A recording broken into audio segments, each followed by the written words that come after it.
এই ইন্টারিম গভর্নমেন্টের প্রধান ইউনূস, আমাদের সদস্য সচিব আক্তার হোসেন এবং যুগ্ম সদস্য সচিব তাসনিম জারাকে ইউএন মিশনে নিয়ে গিয়েছেন, কিন্তু সেখানে নিয়ে তারা লীগের সামনে আমাদের গণঅভ্যুত্থানের নেতৃবৃন্দকে ছেড়ে দিয়েছেন।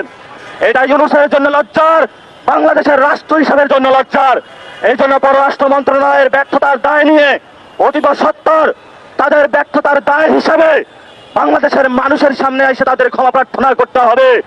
এবং গণঅভ্যুত্থানে যারা রয়েছেন, বাংলাদেশে যে দূতাবাসগুলোতে এখন আওয়ামী লীগের সাঙ্গপাঙ্গরা রয়েছেন, অতি দ্রুত গতিতে সিভিল সার্ভিস থেকে, সেনাবাহিনী থেকে, বিভিন্ন রাষ্ট্রের অঙ্গ প্রতিষ্ঠান যারা রয়েছে, অতীব সত্তর আওয়ামী লীগের যে গুন্ডা বাহিনী রয়েছে, তাদেরকে দ্রুত গতিতে অপসারণ করতে হবে। যদি আপনারা অপসারণ করতে না পারেন, তাহলে ইউনূস সরকারের বর্তমান যে অবস্থাতে রয়েছে, তারা কতদিন ক্ষমতায় টিকবে সেটা আমরা নিশ্চয়তা দিতে পারি না।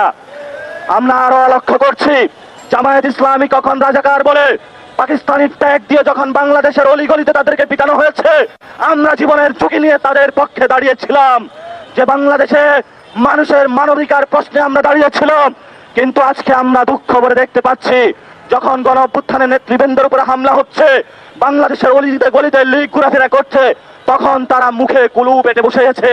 আমরা আরো লক্ষ্য করতে পেরেছি, মানুষের মানবাধিকার প্রশ্ন, মানুষের অধিকারের প্রশ্নে আমরা নিবন্ধন কর্মসূচির সবগুলো কাজ সম্পূর্ণ করেছি।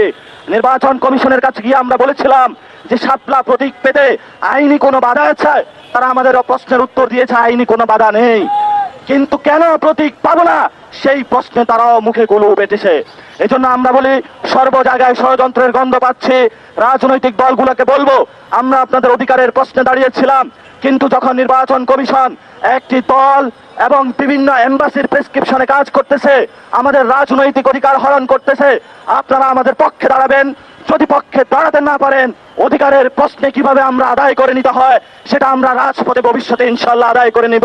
তবে বাংলাদেশের মানুষের সম্মুখে বিএনপির আজকে মহাসচিব যে বক্তব্য দিয়েছেন, জামাত যে নিশ্চুপ ভূমিকা পালন করছে, অন্যান্য অপরাপর যে দলগুলো নিশ্চুপ ভূমিকা পালন করছে, বাংলাদেশের ইতিহাসে এই কম্প্রোমাইজিং পলিটিক্সটা ইতিহাসের স্বর্ণাক্ষরে লেখা থাকবে।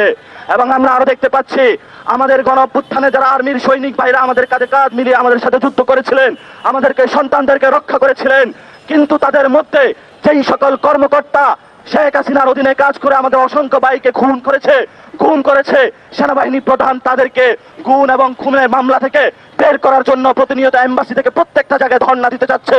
আমরা সেনাবাহিনীর সিনিয়র সেই কম্প্রোমাইজিং যারা রয়েছেন তাদেরকে হুঁশিয়ার করে দিতে চাই, সৈনিক ভাইরা, যদি আপনাদের ভবিষ্যতে এই ধরনের কোন নির্দেশনা আসে, আপনারা গণঅভ্যুত্থানে যেভাবে নির্দেশনা অমান্য করেছিলেন,